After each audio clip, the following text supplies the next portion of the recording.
So last క్లాస్లో మనం global పారామీటర్స్లో కొన్ని కాన్ఫిగరేషన్స్ కంప్లీట్ చేసాం. గ్లోబల్ పారామీటర్స్ అనేది కంప్లీట్ చేసాం. ఓకేనా?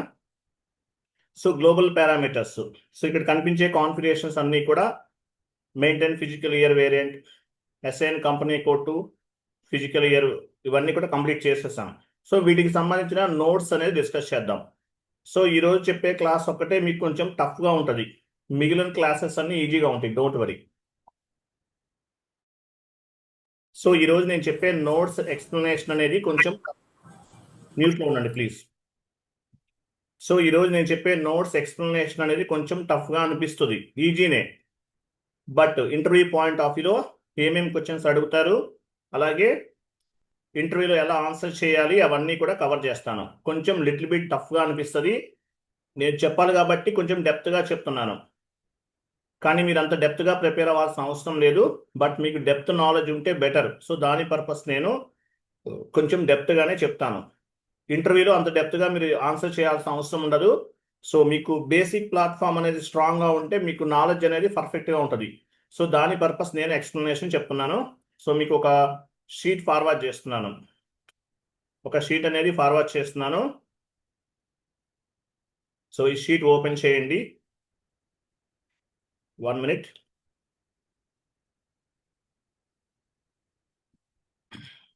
సో గ్లోబల్ పారామీటర్స్లో కొన్ని కాన్ఫిగరేషన్స్ అనేవి మనం కంప్లీట్ చేసాం. సో వాటికి సంబంధించిన నోట్స్ అన్నమాట ఇదంతా కూడా.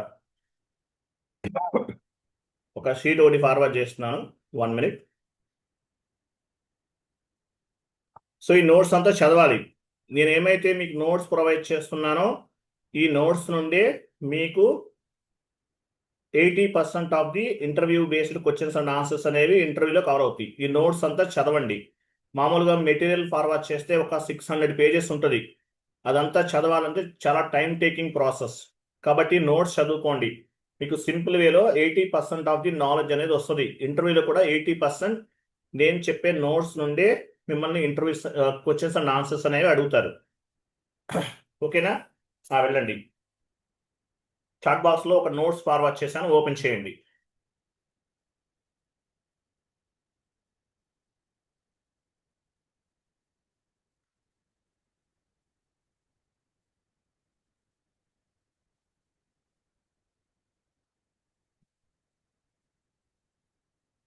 పైన టాప్లో ఎనేబుల్ ఎడిటింగ్ ఉంది చూడండి.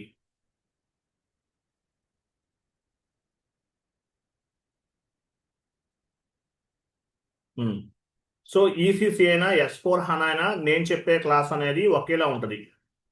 So ECC plus S/4HANA, ECC plus S/4HANA both are same to same. ఈరోజు చెప్పే క్లాస్ అనేది ఒకేలా ఉంటుంది. 99% ఒకేలా ఉంటుంది. ECC plus S/4HANA both are same to same. డౌన్కి వెళ్ళండి. What in mean by physical year already చెప్పానండి మీకు, ఆల్రెడీ ఇవన్నీ చెప్పాను, బట్ మీకు ఇంటర్వ్యూ పాయింట్ ఆఫ్ వ్యూలో మీకు ఎక్స్ప్లెనేషన్ చెప్తున్నాను. ఓకేనా? What in mean by physical year. Physical year అంటే ఏంటి? మనం OB29లో కాన్ఫిగరేషన్ అనేది చేసాం, physical year variant. So what in mean by physical year? What in mean by physical year? Physical year అంటే ఏంటి? ఆన్సర్ ఏం చెప్పాలి interview question. Physical year is nothing but financial year. Physical year అంటే meaning ఏంటి? It is nothing but financial year. We are maintain 12 normal months. చూడండి, physical year అంటే ఏంటి? Physical year is nothing but financial year. మనం general accounting టర్మినాలజీలో financial year అంటాం, దీన్ని SAP టర్మినాలజీలో physical year అంటారు. అంటే ఫైనాన్షియల్ ఇయర్ అని మనం ఏదైతే రెగ్యులర్గా జనరల్ అకౌంటింగ్ టర్మినాలజీలో చెప్తామో దాన్ని ఏమంటారంటే ఫిజికల్ ఇయర్. తర్వాత we are maintain 12 normal months or periods. 12 normal months maintain చేస్తాం. 1 month is equal to 1 posting period. చెప్పాను కదా, 1 month is equal to 1 posting period. 4 special posting periods కూడా మెయింటైన్ చేస్తాం. 1 month is equal to 1 posting period. టోటల్గా 12 posting periods ఉంటాయి. తర్వాత special posting periods కూడా 4 ఉంటాయి. So physically is nothing but financial year. We are maintaining 12 normal months or periods and 4 special months or periods. ఒక 4 special posting periods కూడా maintain చేస్తాం. తర్వాత normal posting periods we are using for the business transactions. Normal posting periods ఎందుకు ఉపయోగిస్తాము? Normal posting periods we are using for the business transactions. Special posting periods we can use for the order adjustment entry postings. So normal posting periods అనేవి day to day transactions చేయడానికి, monthly transactions or yearly transactions or day to day transactions కి ఉపయోగిస్తాము. Special posting periods అనేవి auditor adjustment entries కి ఉపయోగిస్తాం. దీన్ని physical year variant అంటారు. OB 29 లో లాస్ట్ క్లాస్ లో క్రియేట్ చేసాం. ఓకేనా? What you mean by physical year variant? OB 29 లో చేసాం కదా, చూడండి. In the general accounting terminology we are called as a financial year. General accounting terminology ఏమంటాము? ఫైనాన్షియల్ ఇయర్ అంటాం జనరల్ అకౌంటింగ్ టెర్మినాలజీలో. In the SAP terminology we are called as a physical year. SAP టెర్మినాలజీలో physical year అంటాం. Journal accounting టెర్మినాలజీలో financial year అని చెప్తాం. ఇది ఇంటర్వ్యూకి వచ్చాం, మీరు చెప్పాలి ఇంటర్వ్యూలు అడిగితే. సో లాస్ట్ క్లాస్ లో మనం దీని గురించి డిస్కస్ చేస్తాము, యాజ్ వెల్ యాజ్ కాన్ఫిగరేషన్ కూడా చేసాం. డౌన్కి వెళ్ళండి. తర్వాత ఇండియాలో మన ఫైనాన్షియల్ ఇయర్ ఎప్పుడు స్టార్ట్ అవుతుంది? ఏప్రిల్ 1 నుండి ఎవ్రీ ఇయర్ ఏప్రిల్ 1 కి స్టార్ట్ అవుతుంది, మార్చ్ 31 కి ఎండ్ అవుతుంది. 2026 ఏప్రిల్ 1 కి స్టార్ట్ అవుతుంది, 2027 మార్చ్ 31 కి ఎండ్ అవుతుంది. What is the difference between financial year and calendar year? Financial year అనేది ఏప్రిల్ 1 కి స్టార్ట్ అవుతుంది. ఏప్రిల్ 1 నుండి నెక్స్ట్ ఇయర్ అంటే ఇయర్ 2026 ఏప్రిల్ 1 నుండి 2027 మార్చ్ 31 కి ఎండ్ అవుతుంది. క్యాలెండర్ ఇయర్ అంటే మీకు తెలుసు, జనవరి 1 నుండి డిసెంబర్ 31. మన ఇండియాలో ఫైనాన్షియల్ ఇయర్ ఏది ఫాలో అవుతారు? ఇది ఎవ్రీ ఇయర్ ఏప్రిల్ 1 కి స్టార్ట్ అవుతుంది, నెక్స్ట్ ఇయర్ మార్చ్ 31 కి ఎండ్ అవుతుంది. తర్వాత డౌన్కి వెళ్ళండి. తర్వాత చూడండి, how many posting periods each year? ఎన్ని ఇయర్స్ ఉంటాయి ప్రతి సంవత్సరంలో? 12 నార్మల్ మంత్స్ ఉంటాయి. 12 నార్మల్ మంత్స్ అంటే ఒక ఫిజికల్ ఇయర్ లో 12 నార్మల్ మంత్స్ అనే ఉంటాయి. It means 12 posting periods. 1 month is equal to 1 posting period అంటారు ఎస్ఏపిలో. ఎస్ఏపి టెర్మినాలజీలో ఏమంటారు? 1 month is equal to 1 posting period. 1 month is equal to 1 posting period అంటారు. Each month is called as a 1 posting period. ఒక month ని ఒక posting period అంటారు. తర్వాత చూడండి, here 12 months we can use for day to day transactions. ఈ 12 months ఎందుకు ఉపయోగిస్తాము? డే టు డే ట్రాన్సాక్షన్ కోసం ఉపయోగిస్తాం. This 12 months we are using for monthly posting transactions. Monthly postings కోసం ఉపయోగిస్తాం. This 12 months we are using for the yearly transactions. అంటే ఈ 12 months అంటే 12 పోస్టింగ్ పీరియడ్స్ అనేవి monthly transactions, day to day transactions as well as yearly transactions కోసం ఉపయోగిస్తాము. మనకి 12 months ఉంటాయి. 12 months is equal to 12 posting periods అంటారు.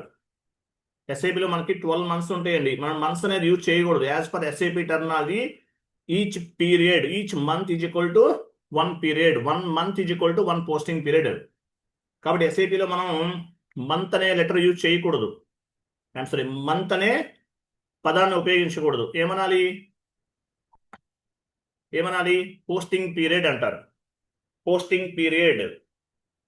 నెక్స్ట్ తర్వాత we can use these special posting periods for auditor adjustment.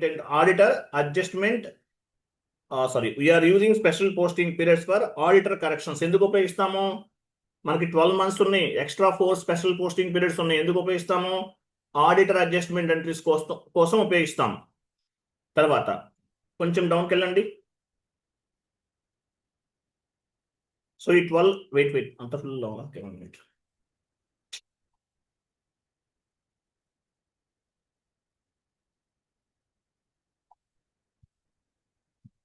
తర్వాత చూడండి,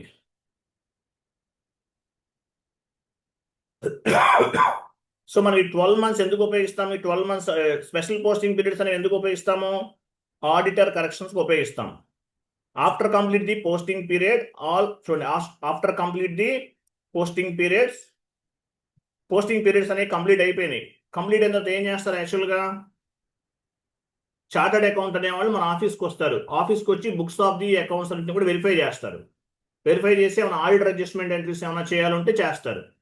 అలాగే ప్రాజెక్ట్స్ అనేవి మ్యాక్సిమం ఆన్ టైంకే కంప్లీట్ చేస్తారు. స్పెషల్ పోస్టింగ్ పీరియడ్స్ వరకు ఉండరు, ఆన్ టైంకే కంప్లీట్ చేస్తారు. ఓకేనా? తర్వాత ఏంటంటే ఇవి తర్వాత చెప్తాను, ఇవి చదవండి మీరు. పీరియడ్ కంప్లీట్ అయిపోయింది అనుకోండి. యాక్చువల్గా ఇప్పుడు పీరియడ్స్ అన్ని కంప్లీట్ అయిపోయినాయి, 12 months అయిపోయింది అంటే ఏప్రిల్ టు మార్చ్ 31st అయిపోయింది అనుకోండి. మళ్ళీ ఎంట్రీస్ పోస్ట్ చేయడానికి మ్యాక్సిమం అలౌ చేయరు. అటువంటప్పుడు మనకి స్పెషల్ పోస్టింగ్ పీరియడ్స్ అనేవి ఉపయోగపడతాయి. తర్వాత డౌన్కి వెళ్ళండి.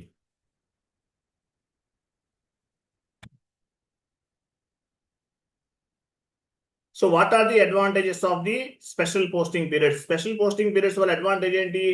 After complete the 12 posting periods with in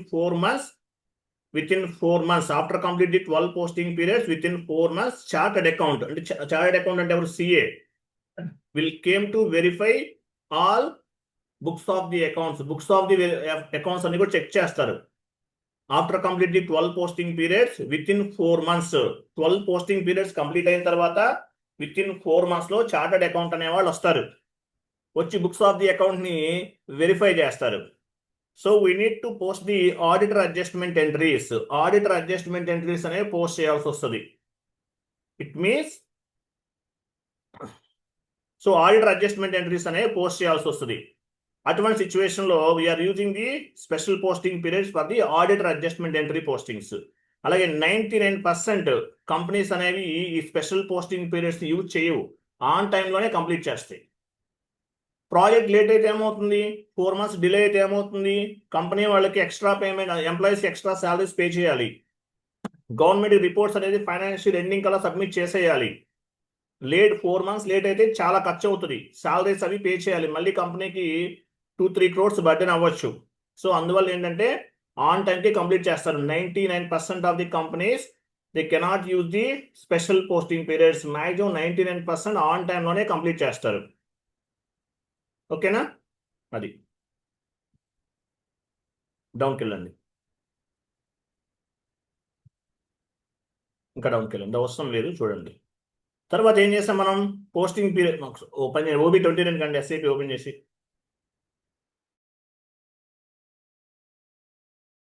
SAP open చేసి OB29కి వెళ్ళండి.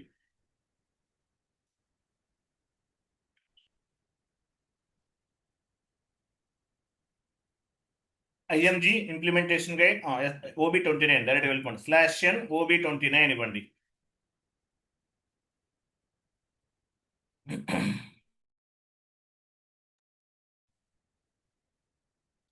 పొజిషన్కి వెళ్ళండి. మన ఫిజికల్ ఇయర్ వేరియంట్ ఏం క్రియేట్ చేసాము? పొజిషన్ ట్యాబ్ లాస్ట్ లో ఉంది పొజిషన్. మీ కంపెనీ కోడ్ ఇవ్వండి. మీ కంపెనీ కోడ్ ఫస్ట్ లెటర్ TAనా TF అనుకుంటు, మీ TF కదా మన physical year variant. TF continue.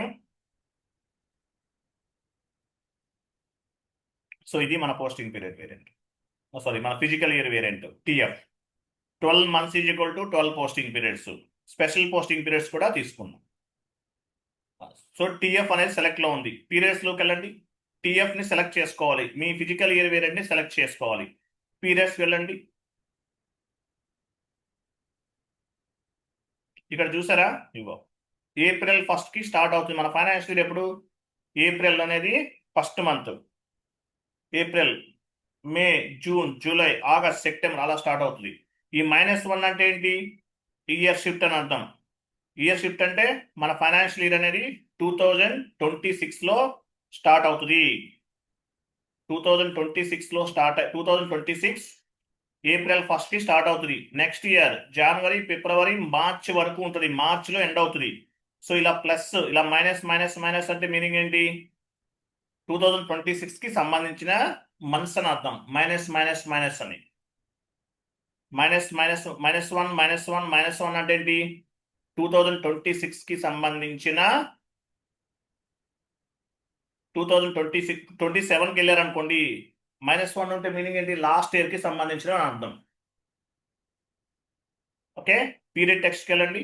Period text పొజిషన్కి వెళ్ళండి, ఇంగ్లీష్ ఇవ్వండి language.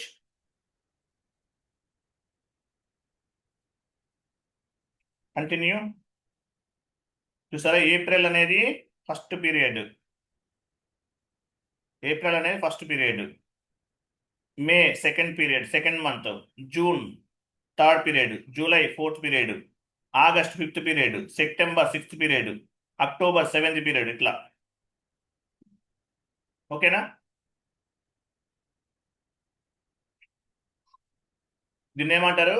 Physical year variant. General accounting టర్మినాలజీలో ఫైనాన్షియల్ ఇయర్ అంటాము, ఎస్ఐపి టర్మినాలజీలో ఫిజికల్ ఇయర్ వేరియంట్ అంటాం. What is mean by physical year variant అంటే చెప్పాలి. షీట్ కొంచెం. ఫిజికల్ ఇయర్ వేరియంట్ అంటే ఏంటి? జనరల్ అకౌంటింగ్ టర్మినాలజీలో మనం ఏమంటాము? ఫైనాన్షియల్ ఇయర్ అంటాం.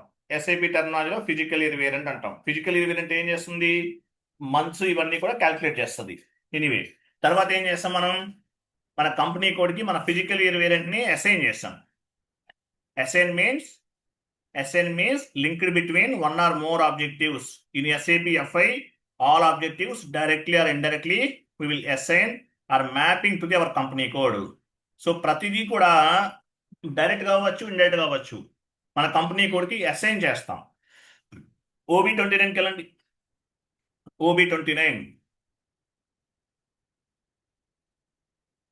/N OB29. Sorry, T code ఏంటి? OB32 కదా, ఎంత ఉంది అక్కడ? OB37 వెళ్ళండి. OB37లో మన ఫిజికల్ ఇయర్ వేరియంట్ ని కంపెనీ కోడ్కి అసైన్ చేస్తాం. పొజిషన్కి వెళ్ళండి, కంపెనీ కోడ్ ఇవ్వండి, కంటిన్యూ. ఇక్కడ TF ఉంది చూసారా, ఇది మన ఫిజికల్ ఇయర్ వేరియంట్, ఇది మన కంపెనీ కోడ్. మన కంపెనీ కోడ్కి ఫిజికల్ ఇయర్ వేరియంట్ ని అసైన్ చేశాము. Assignment means linked between one or more objectives in SAP FI all objectives directly or indirectly we will assign or mapping to our company code. ప్రతిదీ కూడా మన company కోడ్కి assign చేస్తాం. Next sheet open చేయండి. So ఇది assignment, ప్రతిదీ మన company కోడ్కి లింక్ అవుతుందండి, ప్రతిదీ మన కంపెనీ కోడ్కి లింక్ అవుతుంది. Next, define variant for open and close posting period. Define variant for open and close posting period OB52లో OBBOలో చేసాం. OBBOలో పోస్టింగ్ పీరియడ్ వేరియంట్ ని క్రియేట్ చేసాం. దీన్ని ఎక్కడ మెయింటైన్ చేసాము? OB52లో మెయింటైన్ చేస్తాం. OBBOకి వెళ్ళండి. OBBOలో పోస్టింగ్ పీరియడ్ వేరియంట్ ని క్రియేట్ చేసాము. Transaction code OBBO. పొజిషన్కి వెళ్ళండి. మీ పోస్టింగ్ పీరియడ్ వేరియంట్ ఏంటి? TAPVనా? TAPV ఇవ్వండి, కంటిన్యూ.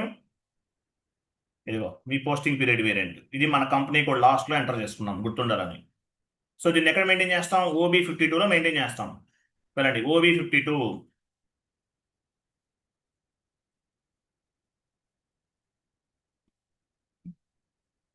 పొజిషన్కి వెళ్ళండి, మీ పోస్టింగ్ పీరియడ్ వేరియంట్ ఇవ్వండి, TAPV, కంటిన్యూ. సో ఇక్కడ చూసారా, ఇది ప్లస్ అంటే మీనింగ్ ఏంటి? వ్యాలిడ్ ఫర్, ట్యాప్ పట్టుకుంటే మూవ్ అవుతుంది. Valid for all account types. Plus అంటే మీనింగ్ ఏంటి? అది కాదు, క్లోజ్ చేయండి.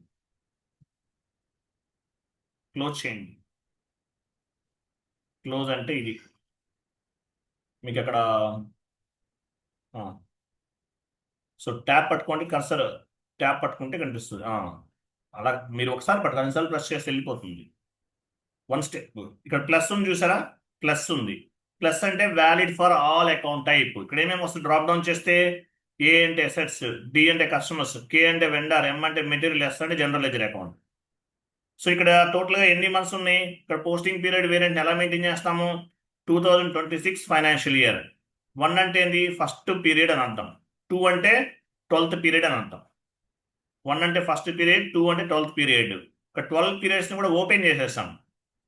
Open and close posting period అనేది it can control the end user accounting entries. With help of open and close posting period variant we can control the end user accounting entries. అంటే ఏ మంత్కి సంబంధించిన transactions చేయాలి, ఏ మంత్కి సంబంధించిన transactions చేయకూడదు అనేది కంట్రోల్ చేస్తుంది open and close posting period. ఇక్కడ నేను 12 months అనేవి ఓపెన్ చేసేసాను. సో ఎండ్ యూజర్ అనేవాడు 12 monthsకి సంబంధించిన ఎంట్రీస్ అనేవి పోస్ట్ చేసేస్తాడు, చేయగలడు. లేదు, నేను ఇక్కడ చూడండి, ఫ్రమ్ పీరియడ్ దగ్గర 1 ఎంటర్ చేశాను, 2 పీరియడ్ దగ్గర కూడా 1 ఎంటర్ చేశాను. అంటే ఏంటి, ఫస్ట్ మంత్కి సంబంధించిన ఎంట్రీస్ మాత్రమే పోస్ట్ చేయగలుగుతాడు. ఫ్రమ్ పీరియడ్ దగ్గర 1 ఇచ్చాను, 2 పీరియడ్ దగ్గర 2 ఇచ్చాను, అంటే ఫస్ట్ మంత్ నుండి సెకండ్ మంత్కి సంబంధించిన ఎంట్రీస్ అన్ని పోస్ట్ చేయగలడు. ఫ్రమ్ పీరియడ్ దగ్గర 1 ఇచ్చాను, 2 పీరియడ్ దగ్గర 3 ఇచ్చాను, అంటే 3 పీరియడ్స్కి సంబంధించిన అంటే ఏప్రిల్ మే జూన్, సో ఈ 3 monthsకి సంబంధించిన ఎంట్రీస్ అనేవి పోస్ట్ చేయగలడు. అట్లా 1 ఇచ్చా, ఇక్కడ నేను ఫ్రమ్ పీరియడ్ దగ్గర 1, 2 పీరియడ్ దగ్గర 1 ఇస్తే ఓన్లీ ఆ మంత్కి సంబంధించినవి మాత్రమే చేయగలడు. 2 ఫ్రమ్ దగ్గర 2 ఇచ్చాను, 2 దగ్గర కూడా 2 ఇచ్చాను, అంటే ఓన్లీ సెకండ్ మంత్కి సంబంధించిన ఎంట్రీస్ మాత్రమే పోస్ట్ చేయగలడు. సో ఇట్లా open and close posting period అనేది మంత్ ఎండింగ్ యాక్టివిటీ.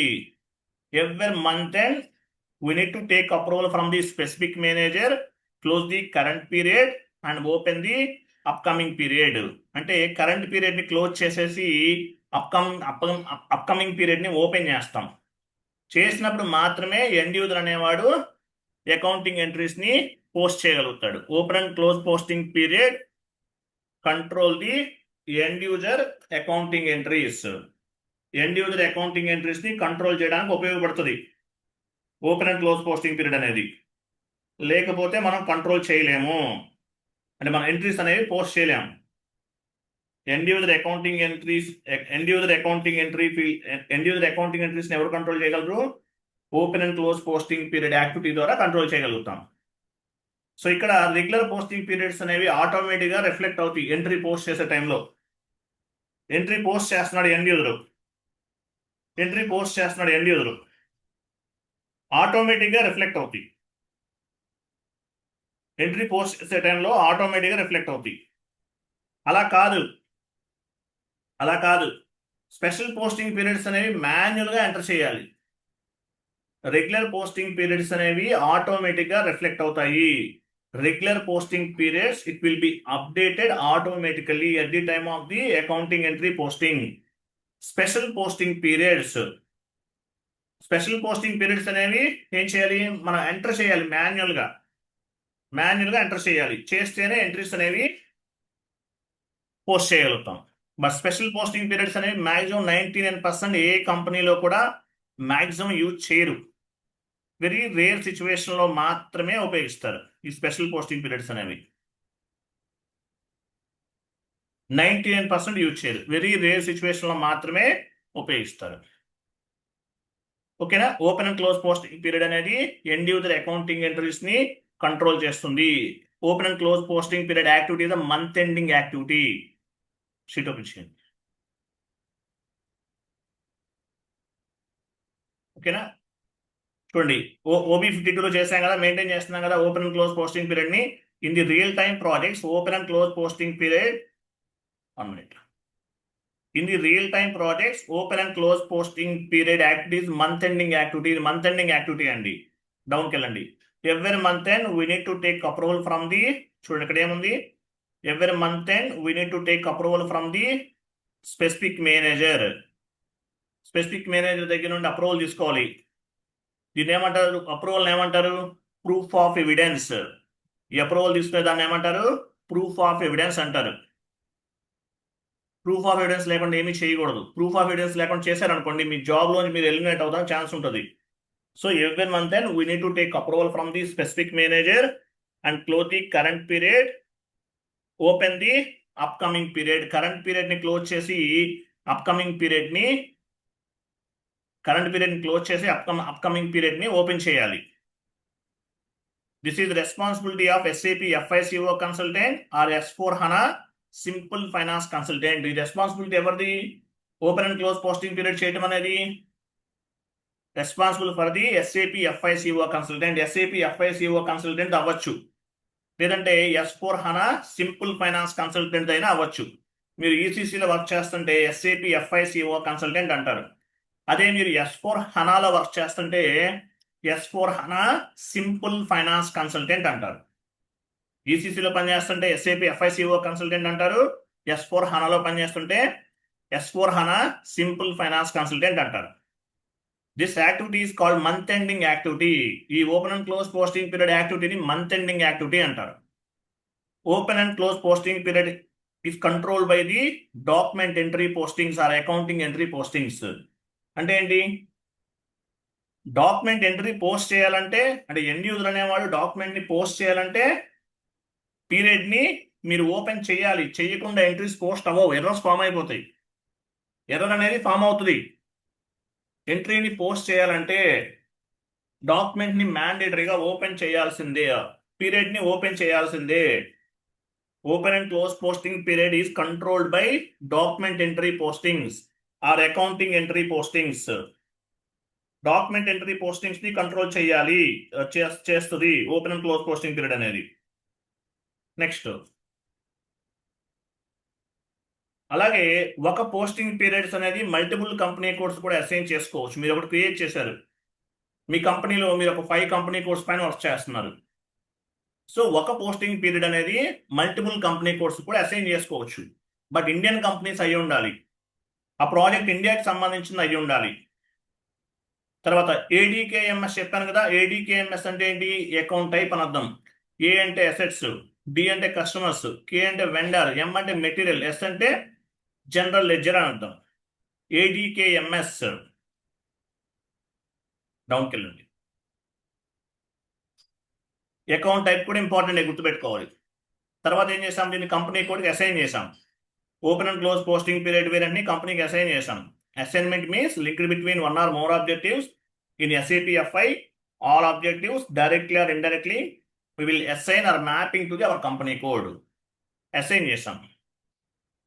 నెక్స్ట్ చూడండి, ఇది మనకి యాక్చువల్గా ఏంటంటే ఈ క్లాస్లోనే నోట్స్ ఎక్కువ ఉంటుంది, మిగతా క్లాస్లో ఇంత ఉండదు. మ్యాక్సిమం 10 minutes అనమాట. ఒక టాపిక్ ఒక 10 minutes ఉంటుంది నోట్స్ అంతే.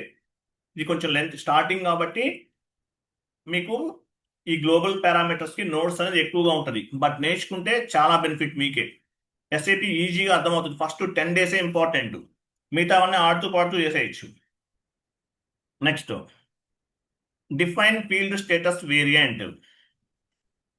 నెక్స్ట్ ఏం చేసాం మనం? OBD4లో ఫీల్డ్ స్టేటస్ వేరియంట్ ని క్రియేట్ చేసాం. What it mean by field status variant? ఇంటర్వ్యూకి వచ్చాం. ఈ నోట్స్ అంతా చదవాల్సిందే మీరు. Field status variant is useful to control the end user fields at the time of accounting entry posting. End user entry fields ని control చేస్తుంది. ఒక document post చేస్తున్నారు. So we have 75 parameters debit side, we have 75 parameters credit side. అంటే 75 options ఉంటాయి. మీరు అందులో ఏమేమి option మ్యాండేటరీగా enter చేయాలి, ఏ ఆప్షన్ని మ్యాండేటరీగా ఎంటర్ చేయాల్సిన అవసరం లేదు అనేది కంట్రోల్ చేయడానికి ఈ ఫీల్డ్ స్టేటస్ వేరియంట్ అనేది ఉపయోగపడుతుంది. What it mean by field status variant? Field status variant is useful to control the end user fields at the time of accounting entry posting. Entry post చేసే టైంలో which field is required, which field is not required, which field is optional అనేది control చేయడానికి ఈ field status variant అనేది ఉపయోగపడుతుంది. డౌన్కి వెళ్ళండి. This field status variant we can assign to the different types of the company code. అంటే మీరు ఒక field status variant create చేసి మల్టిపుల్ కంపెనీ కోడ్స్ కూడా ఉపయోగించుకోవచ్చు. మల్టిపుల్ కంపెనీ కోడ్స్ కూడా ఉపయోగించుకోవచ్చు. This is controlled by the end user accounting entry fields. Field status variant ఏం చేస్తుంది? end user accounting entry fields ని కంట్రోల్ చేస్తుంది.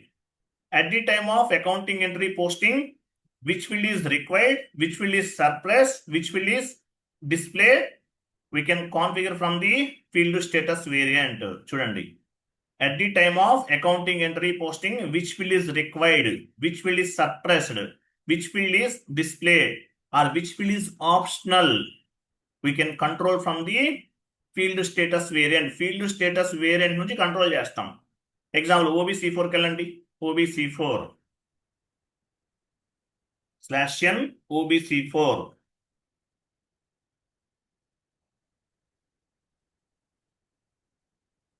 పొజిషన్కి వెళ్ళండి. మీ ఫీల్డ్ స్టేటస్ వేరియంట్ ఇవ్వండి. పొజిషన్, మీ ఫీల్డ్ స్టేటస్ వేరియంట్ ఏంటి? TAFV. మర్చిపోకూడదు, గుర్తుపెట్టుకో. TAFV కంటిన్యూ సెలెక్ట్ చేసుకోండి మీ ఫీల్డ్ స్టేటస్ వేరియంట్ని. సో ఫీల్డ్ స్టేటస్ వేరియంట్లో ఏముంటాయి? ఫీల్డ్ స్టేటస్ గ్రూప్స్ ఉంటాయి. Field status variant contains different types of the field status groups. Click చేయండి. సో ఇక్కడ ఏముంది? ఫీల్డ్ స్టేటస్ వేరియంట్ లో field status variant contains different types of the field status group. Example G001, G003, G004, G005, G006 ఇవన్నీ ఉంటాయి. So ఇవి GL మాస్టర్కి assign చేస్తాం. సరే, G001 పైన డబుల్ క్లిక్ చేయండి. జనరల్ డేటా పైన డబుల్ క్లిక్ చేయండి. ఇక్కడ చూడండి ఏముంది? సర్ప్రైస్, రిక్వైర్డ్, ఆప్షనల్ ఉన్నాయి. సో ఆప్షన్ అప్పుడు ఎగ్జాంపుల్ టెక్స్ట్ ఫీల్డ్ ఉంది. టెక్స్ట్ ఫీల్డ్ మీరు సర్ప్రైస్ లో ఉంచారు. ఎండ్ యూజర్కి ఈ ఫీల్డ్ కనిపించదు. ఓకేనా? రిక్వైర్డ్ లో ఉంచారు. మ్యాండేటరీగా టెక్స్ట్ ఫీల్డ్ అనేది ఎంటర్ చేస్తే తప్ప ఎంట్రీ అనేది పోస్ట్ అవ్వదు. ఆప్షనల్లో ఉంది. మీరు టెక్స్ట్ ఫీల్డ్ ఎంటర్ చేసినా ఎంటర్ చేయకపోయినా ఎంట్రీ అనేది పోస్ట్ అవుతుంది. సో మీ క్లయింట్ చెప్తారు మీకు ఏమేమి ఫీల్డ్స్ అనేవి మ్యాండేటరీగా రిక్వైర్డ్లో ఉండాలి, ఏ ఫీల్డ్స్ అనేవి రిక్వైర్డ్లో ఉండాల్సిన అవసరం లేదు అనేది మీ క్లయింట్ మీతో చెప్తారు. దాన్ని బట్టి ఇక్కడ కాన్ఫిగరేషన్ చేస్తాం. సో ఫీల్డ్ స్టేటస్, సో దీని ఏమంటారు? So field status variant control the end user accounting entry fields. At the time of accounting entry posting, which field is required or which field is not required, which field is optional, we can control from the field status variant. Field status variant contains different types of the field status groups అని చెప్పాలి. Back వెళ్ళండి.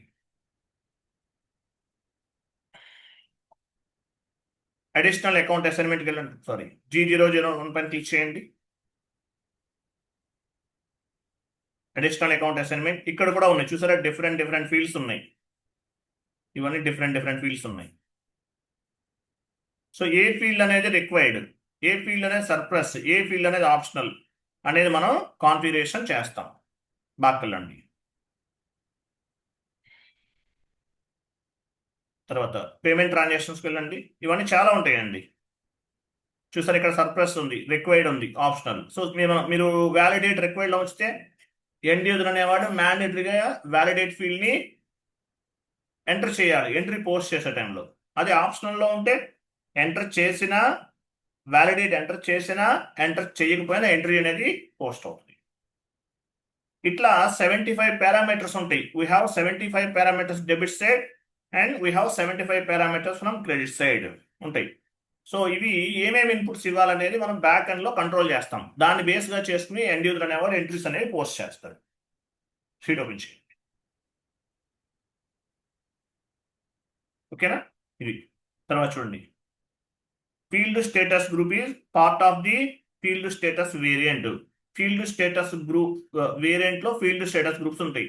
Field status group is like G001, G002, G003 ఇట్లా ఉంటాయి.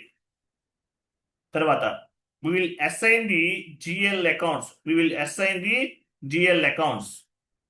మనం GL అకౌంట్స్కి ఏం చేస్తాము? ఈ G001, G002 ఇవన్నీ కూడా GL అకౌంట్స్కి అసైన్ చేస్తాం. అంటే GL మాస్టర్ డేటాకి అసైన్ చేస్తాం. ఓకేనా? తర్వాత we can control from the here which field is required, which field is not required, which field is optional, which field is surplus అనేది మనము end user accounting entry fields ని control చేస్తాం.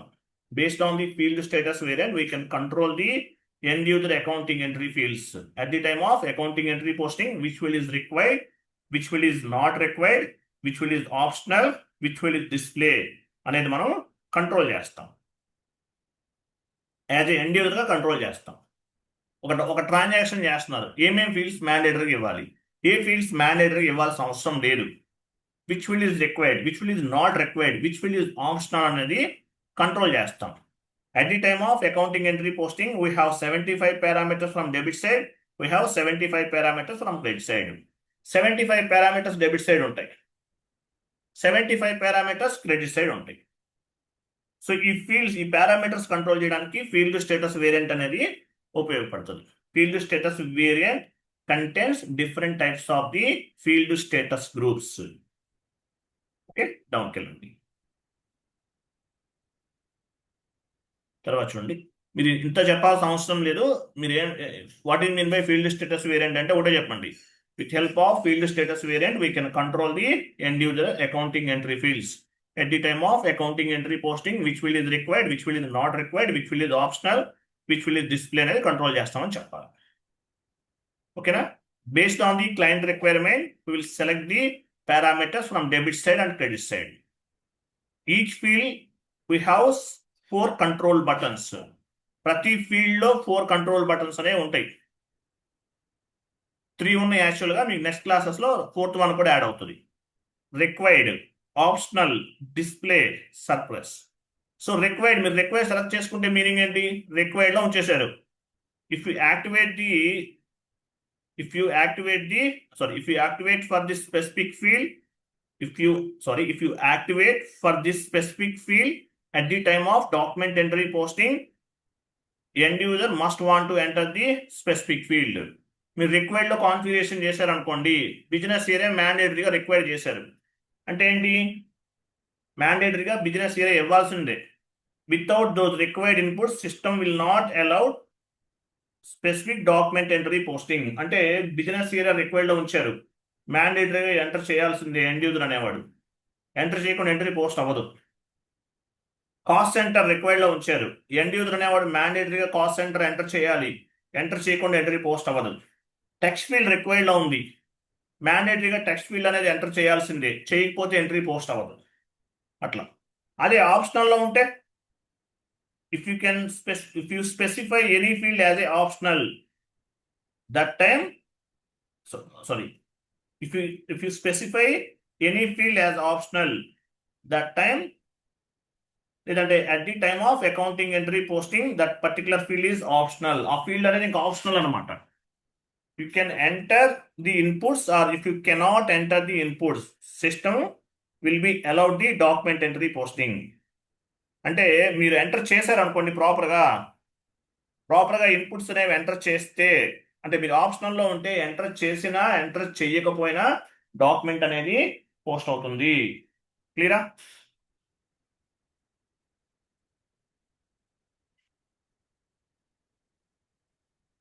తర్వాత what are the advantages of the, ఇంత లెంత్గా మీరు చదవాల్సిన అవసరం లేదు, చెప్తాను ఎలా చెప్పాలో కూడా. What are the advantages of the field status variant? At the time of end user accounting entry posting, or document entry posting, or business entry posting, we will configure which field is required, which field is not required, which field is optional అనేది చేస్తాం. Next డౌన్కి వెళ్ళండి. What is the debit side parameters and credit side parameters? నేను చెప్పాను కదా, మనకి entry post చేస్తుంటే debit side parameters ఉంటాయి, credit side parameters ఉంటాయి. ఎగ్జాంపుల్ ఏం చెప్పొచ్చు? Business area is a 1 parameter, tax field అనేది 1 parameter, profit centre, cost centre, segment, ఇవన్నీ parameters. We can find 75 parameters from debit side, we can find 75 parameters from credit side. Debit side 75 parameters, credit side 75 parameters అనేవి ఉంటాయి. Entry post చేసే టైంలో మీకు అర్థమవుతుంది, నేను చూపిస్తాను. తర్వాత assign company code to physical year variant. So OBC4 లో క్రియేట్ చేసినటువంటి ఫీల్డ్ స్టేటస్ వేరియంట్ ని OBC5 లో కంపెనీ కోడ్ కి అసైన్ చేసాం. OBC4 లో ఏం చేసాము? ఫీల్డ్ స్టేటస్ వేరియంట్ ని క్రియేట్ చేసాము, దీన్ని OBC5 లో అసైన్ చేసాం. ప్రతి configuration, each and everything we need to assign our company code. ప్రతిదీ కూడా మన కంపెనీ కోడ్ కి అసైన్ చేయాల్సింది. Assignment means linked between 1 or more objectives in SAP FI. All objectives directly or indirectly we will assign or mapping to our company code. ప్రతిదీ కూడా మన company కోడ్కి assign చేయాల్సిందే. చేయలేదనుకోండి ఏమవుతుంది? చేయకపోతే ఏమవుతుంది? అది వర్క్ అవ్వదు. SAP is a robotic software. We need to assign each and every configuration with your company code. Each and every configuration it will be assigned to your company code directly or indirectly. Direct కావచ్చు, indirect కావచ్చు, ప్రతిదీ కూడా మీ company కోడ్కి link అవుతుంది. ఓకేనా? Next documents type. SAPలో different documents ఉన్నాయని చెప్పాను నేను మీకు, గుర్తుందా? OBA7 కెళ్ళండి. Example OBA7.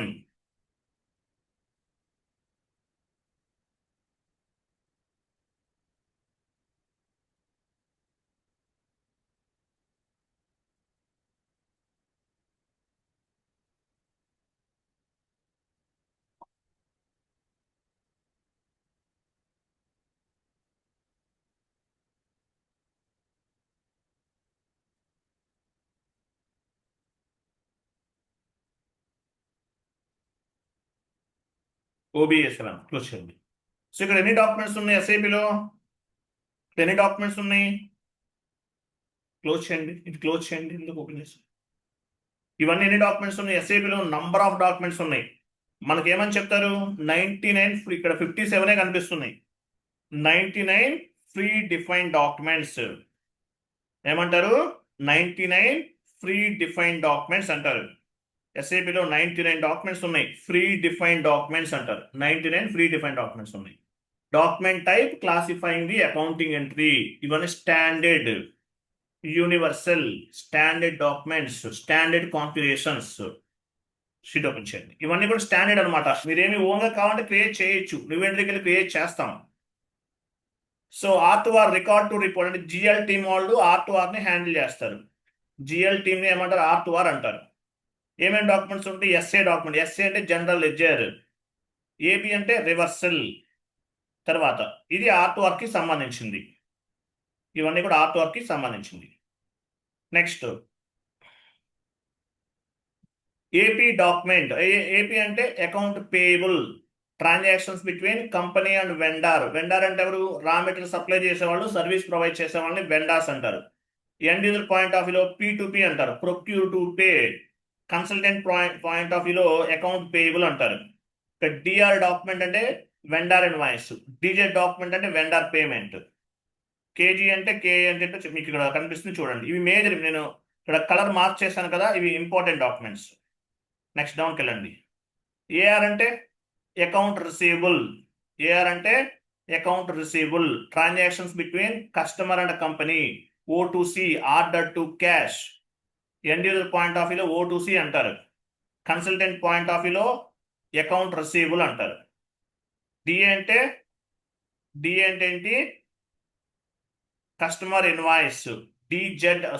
డిఆర్ అంటే కస్టమర్ ఇన్వాయిస్ అని అర్థం. డిజెడ్ అంటే కస్టమర్ పేమెంట్. డి అంటే కస్టమర్, డిఆర్ అంటే కస్టమర్ ఇన్వాయిస్, డిజెడ్ అంటే కస్టమర్ పేమెంట్. సో ఇవన్నీ R2 అకౌంట్ రిసీవబుల్కి సంబంధించినవి. ఇది ఒక సబ్ మాడ్యూల్. R2R ఒక సబ్ మాడ్యూల్, P2P ఒక సబ్ మాడ్యూల్. తర్వాత అసెట్ అకౌంటింగ్ ఏమేమి డాక్యుమెంట్స్ ఉపయోగిస్తాము? అసెట్ని పర్చేజ్ చేసినట్లు ఎంట్రీస్ మనం పోస్ట్ చేస్తాం. ఏ అంటే అసెట్ అకౌంటింగ్ డాక్యుమెంట్స్ అని అర్థం. ఏఎఫ్ అంటే ఏఎఫ్ అను డాక్యుమెంట్ పైన ఏఎఫ్ ఉంటుంది. ఏఎఫ్ ఉంటే డిప్రిసియేషన్. అసెట్ పైన అప్రిసియేషన్, డిప్రిసియేషన్ క్యాలిక్యులేట్ చేస్తాం. ఇవి ఓకేనా? ఇవన్నీ కూడా డాక్యుమెంట్స్ అంటారు. ఎస్ఏ అంటే జనరల్ లెడ్జర్, ఏబి అంటే రివర్సల్, కేఆర్ అంటే వెండార్ ఇన్వాయిస్, కేజెడ్ అంటే వెండార్ పేమెంట్, డిఆర్ అంటే కస్టమర్ ఇన్వాయిస్, డిజెడ్ అంటే కస్టమర్ పేమెంట్, ఏ అంటే అసెట్ అకౌంటింగ్. తర్వాత ఏఎఫ్ అంటే అసెట్ డిప్రిసియేషన్ అంటారు. సో ఎస్ఏపిలో 99 ఫ్రీ డిఫైన్డ్ డాక్యుమెంట్స్ ఉంటాయి. స్టాండర్డ్. ఇంటర్వ్యూలో అయితే చెప్పాలి డాక్యుమెంట్స్ గురించి. పైన చెప్పాను కదా, డాక్యుమెంట్స్ అని చెప్పాలి మీరు. క్లియరా? నెక్స్ట్ డౌన్కి వెళ్ళండి.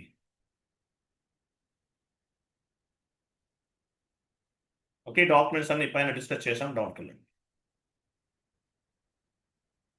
సో డాక్యుమెంట్ టైప్ అంటే మీనింగ్ ఏంటి? Document type means classifying the accounting entry. Document type అనేది అకౌంటింగ్ ఎంట్రీని క్లాసిఫై చేస్తుంది.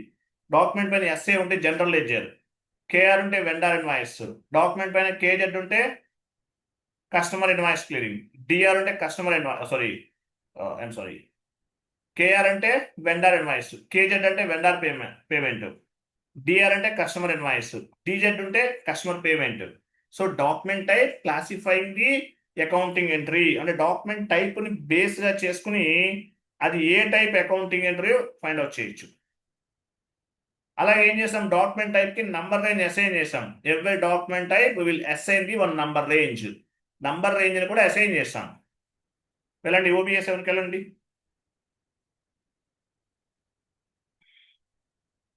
ఓబీఎస్ 7లో ఉన్నారు కదా, పొజిషన్కి వెళ్ళి ఎస్ఏ తీసుకోండి, పొజిషన్ ఎస్ఏ డాక్యుమెంట్ తీసుకోండి.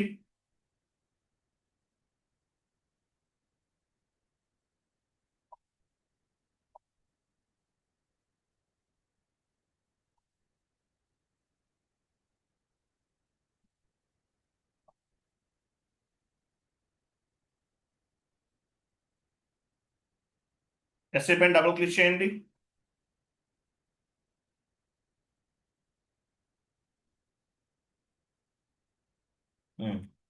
సో ఈ డాక్యుమెంట్ టైప్కి ఏం చేసాం మనం, నంబర్ రేంజ్ అనేది క్రియేట్ చేసాం. నంబర్ రేంజ్ ఇన్ఫర్మేషన్ పైన క్లిక్ చేయండి, కంపెనీ కోడ్ ఇవ్వండి.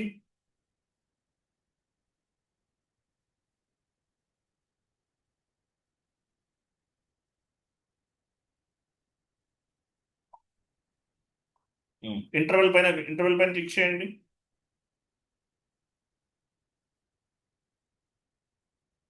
చూసారా, ఈ నంబర్ రేంజ్ ఎందుకు ఉపయోగపడుతుంది? మీరు ఎంట్రీ పోస్ట్ చేసే టైంలో ప్రతి డాక్యుమెంట్కి ఒక నంబర్ జనరేట్ అవుతుంది. ఇప్పుడు యాక్చువల్గా 01 అంటే ఏంటి, ఎస్ఏ డాక్యుమెంట్కి సంబంధించింది, దీనికి నంబర్ రేంజ్ ఇచ్చాం. సో ఈ నంబర్ రేంజ్ని బేస్గా చేసుకుని ప్రతి డాక్యుమెంట్కి ఒక నంబర్ అనేది జనరేట్ అవుతుంది. Document number 1 was posted, 2 was posted, 3 was posted అని మెసేజ్ వస్తుంది. 1 to 500 ఇచ్చాం కాబట్టి. సో ఎగ్జాంపుల్ ఇది వెండార్ కనుక్కుందాం, 14 అనేది వెండార్ కనుక్కుందాం, 2001 నుండి 2500 వరకు ఇచ్చాం. సో మీరు వెండార్ ఇన్వాయిస్ పోస్ట్ చేసిన ప్రతిసారి ఒక డాక్యుమెంట్కి ఒక నంబర్ జనరేట్ అవుతుంది. వెండార్ ఇన్వాయిస్ పోస్ట్ చేసిన ప్రతిసారి డాక్యుమెంట్కి ఒక నంబర్ అనేది జనరేట్ అవుతుంది. ఎలా జనరేట్ అవుతుంది? ఈ number range, from number range to number రేంజ్ని బేస్గా చేసుకుని జనరేట్ అవుతుంది. ఓకేనా, ఇక్కడ ఉన్నటువంటి నంబర్ రేంజ్ని బేస్గా చేసుకుని ప్రతి డాక్యుమెంట్కి ఒక నంబర్ అనేది జనరేట్ అవుతుంది. సో నంబర్ జనరేట్ అవడం వల్ల అడ్వాంటేజ్ ఏంటి? Based on the document number we can track the document as well as document relevant information. 1 lakh documents post చేశారు, ప్రతి డాక్యుమెంట్కి ఒక నంబర్ ఉంటుంది. ఆ నెంబర్ని బేస్గా చేసుకుని డాక్యుమెంట్ని ట్రాక్ చేయడానికి, డాక్యుమెంట్ రిలవెంట్ ఇన్ఫర్మేషన్ని ఫైండ్ అవుట్ చేయడానికి ఉపయోగపడుతుంది. ప్రతి డాక్యుమెంట్కి ఒక నంబర్ ఎలా జనరేట్ అవుతుంది? మనం ఇక్కడ ఇచ్చాం, ఫ్రమ్ టు నంబర్ రేంజ్ ఇచ్చాం. ఈ నంబర్ రేంజ్ని బేస్గా చేసుకుని ప్రతి డాక్యుమెంట్కి ఒక నంబర్ అనేది జనరేట్ అవుతుంది. అలాగే దీన్ని ఏమంటారు?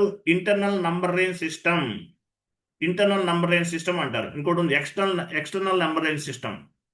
సో మీరు ఇవి సెలెక్ట్ చేస్తున్నారు అనుకోండి, ఎండ్ యూజర్ అనేవాడు మాన్యువల్గా ఒక నంబర్ అనేది ఇవ్వాలి ప్రతి డాక్యుమెంట్కి. But external number range system అనేది రూల్డ్ అవుట్. ఇలా ఇవ్వటం వల్ల ఏమవుతుంది, డాక్యుమెంట్స్ అన్ని ప్రాపర్గా ఎస్ఏపి డేటాలో సేవ్ అవ్వవు. అంటే సేవ్ అవుతాయి, బట్ ప్రాపర్ ఆర్డర్ అనేది ఉండదు, దానివల్ల కన్ఫ్యూజ్గా ఉంటుంది. కాబట్టి ఎక్స్టర్నల్ నంబర్ రేంజ్ సిస్టమ్ అనేది రూల్డ్ అవుట్. బట్ ఎస్ఏపిలో ఎక్స్టర్నల్ నంబర్ రేంజ్ సిస్టమ్కి కూడా ఆప్షన్ అనేది ఉంది, ఆ ఫంక్షనాలిటీ అవైలబుల్ ఉంది. బట్ 100% ఏ కంపెనీస్ కూడా external number range system use చేయవు, ఇంటర్నల్ నంబర్ రేంజ్ సిస్టమ్ని యూజ్ చేస్తాయి.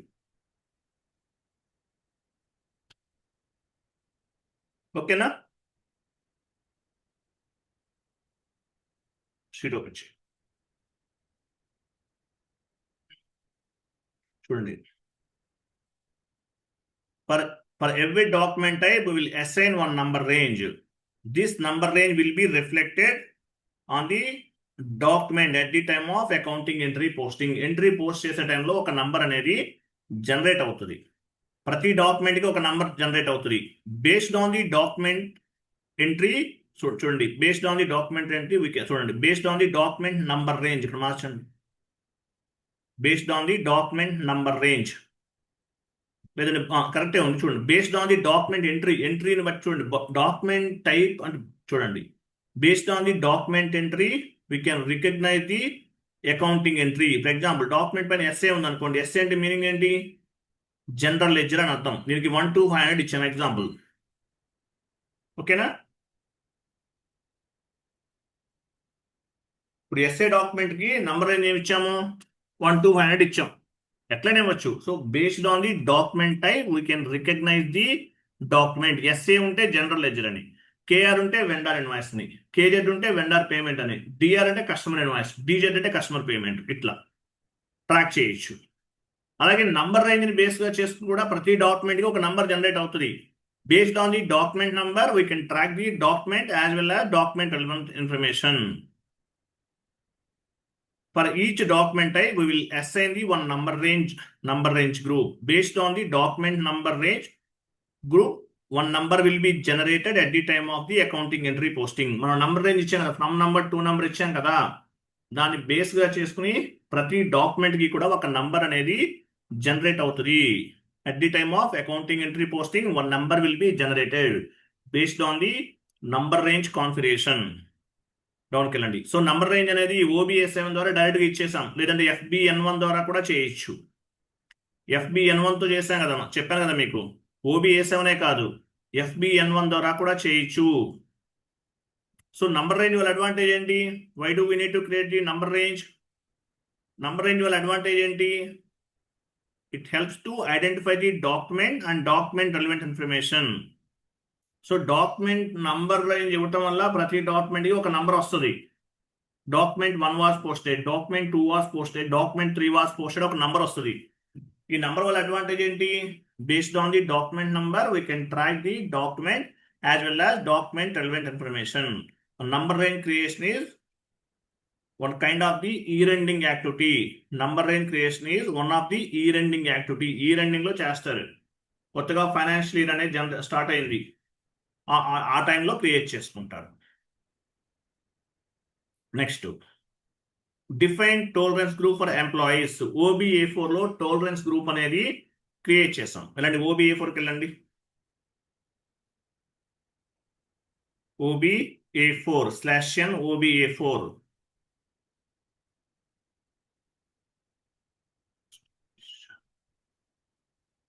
పొజిషన్కి వెళ్ళండి. మీ టోలరెన్స్ గ్రూప్ ఏంటి? TATG. కంటిన్యూ. TATG పైన డబుల్ క్లిక్ చేయండి. చూసారా, ఇది టోలరెన్స్ గ్రూప్. ఇది మీరు సెకండ్ కంపెనీ కూడా సేమ్ టోలరెన్స్ గ్రూప్ నేమ్ ఇవ్వండి. ఎందుకంటే inter company transaction, subsidiary company transactions, cross company code transaction చేయాలంటే మనకి టోలరెన్స్ గ్రూప్ అనేది అన్ని కంపెనీ కోడ్స్కి ఒకటే ఉండాలి. Tolerance contents authorisation content. ఒక ఎంప్లాయీకి ఆథరైజేషన్ ఇవ్వడానికి టోలరెన్స్ గ్రూప్ అనేది ఉపయోగపడుతుంది. ఈ టోలరెన్స్ గ్రూప్ మీరు ఏం క్రియేట్ చేశారు? TATG అనేది మీ యూజర్కి అసైన్ చేయాలి. టోలరెన్స్ కంటెంట్ ఆథరైజేషన్ కంటెంట్ ఒక ఎంప్లాయీకి ఆథరైజేషన్ ఇస్తుంది. ఇక్కడ నేను అన్లిమిటెడ్ ఇచ్చేసాను. సో ఎంత లిమిట్ వరకు ఎంట్రీ పోస్ట్ చేయగలుగుతాడు? ఒక ఎండ్ యూజర్ అనేవాడు ఎంత లిమిట్ వరకు ఎంట్రీ పోస్ట్ చేయగలుగుతాడు? 10%, 20%. ఎగ్జాంపుల్, ఎండ్ యూజర్ డిజిగ్నేషన్స్ ఎలా ఉంటాయి? Super user, core user, power user, end user ఇలా ఉంటాయి. ఎండ్ యూజర్ ఉన్నారు, ఆయనకి 10 lakhs వరకు డాక్యుమెంట్ మాత్రమే పోస్ట్ చేయగలుగుతాడు. సూపర్ యూజర్ 20 lakhs వరకు పోస్ట్ చేయగలుగుతాడు. పవర్ యూజర్ 30 lakhs వరకు పోస్ట్ చేయగలుగుతాడు. మేనేజర్ 1 CR వరకు పోస్ట్ చేయగలుగుతాడు. అటువంటి వాటికి కూడా ఈ టోలరెన్స్ గ్రూప్స్ అనేవి ఉపయోగపడుతుంది. మల్టిపుల్ టోలరెన్స్ గ్రూప్స్ కూడా చేయొచ్చు, but not required right now. So ఇదన్నమాట sheet open. Tolerance content authorization content చూడండి. Tolerance group is nothing but employees authorization group. Only specific authorization employees can post the accounting entries in the group. Tolerance content authorization content. Employees permitted amount will be given by tolerance group. Tolerance group అనేది employees కి permitted amount అనేది ఇస్తుంది. మనం 5% అవన్నీ ఇచ్చాం. అంటే percentage discounts ఎంత ఇవ్వగలడు అనేది కూడా, అంటే ఒక ఎండ్ యూజర్ ఎంత డిస్కౌంట్ అనేది ఇవ్వగలడు అనేది కూడా కాన్ఫిగర్ చేయొచ్చు. ఎక్స్పీరియన్స్ ని బేస్ గా చేసుకుని 1 to 2 years ఎక్స్పీరియన్స్ ఉన్నారు, వాళ్ళకు టోలరెన్స్ గ్రూప్ ఉంటుంది. వీళ్ళు అప్రాక్సిమేట్లీ 2 lakhs వరకు పోస్ట్ చేయగలుగుతారు. 2 to 4 years ఉంది, 4 lakhs వరకు. అంటే వాళ్ళ లిమిట్ అనమాట, అలా కంట్రోల్ చేయొచ్చు. డౌన్కి వెళ్ళండి. మిమ్మల్ని ఇంత డెప్త్గా ఏం అడగరు, జస్ట్ ఐడియా కోసం చెప్తున్నాను. SAPలో ఎన్ని రకాల టోలరెన్స్ గ్రూప్స్ ఉన్నాయి? ఎంప్లాయీస్ టోలరెన్స్ గ్రూప్ మనం క్రియేట్ చేసాం. GL టోలరెన్స్ గ్రూప్ క్రియేట్ చేసాం. Customer tolerance group and vendor tolerance groups అనేవి నెక్స్ట్ క్లాసెస్లో క్రియేట్ చేస్తాం. ఓకేనా? షీట్ ఓపెన్ చేయండి. ఇక్కడ చూడండి, amount for document, amount for open item, ఇవన్నీ ఉన్నాయి కదా. షీట్ SAP ఓపెన్ చేయండి. చూడండి, అమౌంట్ ఫర్ డాక్యుమెంట్ మీరు చదవాలి, ఈ ఫీల్డ్ ఏంటనేది షీట్లో ఉంది. Amount for open item, amount item ఇవన్నీ చదవండి. ఈ 5% అంటే సాక్రిఫైస్ అమౌంట్. యాక్చువల్గా టోలరెన్స్ గ్రూప్ ఎందుకు ఉపయోగపడుతుంది? ఎంప్లాయీస్కి ఆథరైజేషనే కాదు, సాక్రిఫైస్ అమౌంట్ అంటే ఏంటి? ఎంత డిస్కౌంట్స్ ఇస్తారు, అటువంటి వాటికి కూడా యూజ్ అవుతాయి. షీట్ ఓపెన్ చేయండి. ఈ అమౌంట్ ఫర్ డాక్యుమెంట్ ఇవన్నీ ఉన్నాయి కదా, చదవాలి మీరు. క్యాష్ డిస్కౌంట్ ఎంత ఇస్తారు అవన్నీ. ఓకే, షీట్ చదివితే అర్థమవుతుంది. What is mean by debit side parameters, what is mean by credit side parameters, నేను తర్వాత చెప్తాను. ఇవి డౌన్కి వెళ్ళండి, ఎంట్రీ పోస్టింగ్ టైంలో చెప్తాను మీకు. సో డెబిట్ అంటే ఏంటి, క్రెడిట్ అంటే ఏంటి చదవండి. తర్వాత సో గ్లోబల్ పారామీటర్స్ అంటే ఏంటి, ఇవన్నీ కూడా global parameters. What is mean by global parameters, chart of accounts, chart of accounts create చేయాలి, టుమారో చేస్తాం. Physical year variant, posting period variant, field status variant, tolerance group, exchange rate, currency settings, company code, global parameters. తర్వాత document types, number range, ఇవన్నీ create చేస్తాం. ఈ 10 elements ఏవైతే ఉన్నాయో వీటిని global parameters అంటారు, గ్లోబల్ పారామీటర్స్. ఇంకా మనం ఏం చేయాలి నెక్స్ట్ క్లాస్లో, chart of accounts, operational chart of account, group chart of account, country specific chart of account, ఇవన్నీ కూడా నెక్స్ట్ క్లాస్లో క్రియేట్ చేద్దాం. ఈ షీట్ అంతా మీరు చదవాలి. Enterprise structure and global parameters ఇంకా ఉన్నాయి, నెక్స్ట్ క్లాస్లో చెప్తాను. సో ఇదంతా చదవండి. ఫస్ట్ 10 క్లాసెస్ కొంచెం ప్రాపర్గా కష్టపడి నేర్చుకుంటే మిగతావన్నీ మీకు ఈజీగా ఉంటాయి. ఈ క్లాస్ ఒకటే కొంచెం డెప్త్గా ఉంటుంది, రిమైనింగ్ అన్ని కూడా సింపుల్గానే ఉంటాయి. నోట్స్ ఎక్కువ ఉంటుంది కొంచెం, అంతే. క్లియర్ కదా. నెక్స్ట్ క్లాసెస్ ఏంటి, global parameters. Global parameters already చేసాం కొన్ని, వీటిలోనే కొన్ని ఉంటాయి. ఆపరేషనల్ చార్ట్ ఆఫ్ అకౌంట్, లేదంటే primary chart of account, group chart of account, country specific chart of account, అవన్నీ కూడా టుమారో డిస్కస్ చేద్దాం. క్లియర్ కదా. సో మ్యాక్సిమం నెక్స్ట్ మండే నుండి 9 PM to 10 PM అండి. ఈ 1 వీక్ వరకు 8 PM to 9 PM. After next Monday నుండి 9 PM to 10 PM, అది కంటిన్యూషన్గా ఉంటుంది. ఈ 1 వీక్ వరకు 8 PM to 9 PM. After Monday నుండి నెక్స్ట్ మండే నుండి 9 PM to 10 PM కంటిన్యూ అవుతుంది. ఓకేనా, క్లియర్ కదా. రైట్. సో మీకు ఏమైనా డౌట్స్ ఉంటే కాంటాక్ట్ చేయండి. సో ఈ షీట్ అనేది మీరు వాట్సాప్ గ్రూప్లో పోస్ట్ చేయాలండి. వెంకటేష్ గారు ఉన్నారా? షేర్ చేస్తాను సార్. షీట్ అనేది వాట్సాప్ గ్రూప్లో పోస్ట్ చేయండి. Next class tomorrow same link నుండి జాయిన్ అవ్వండి. Okay, right. Thank you, bye, good night.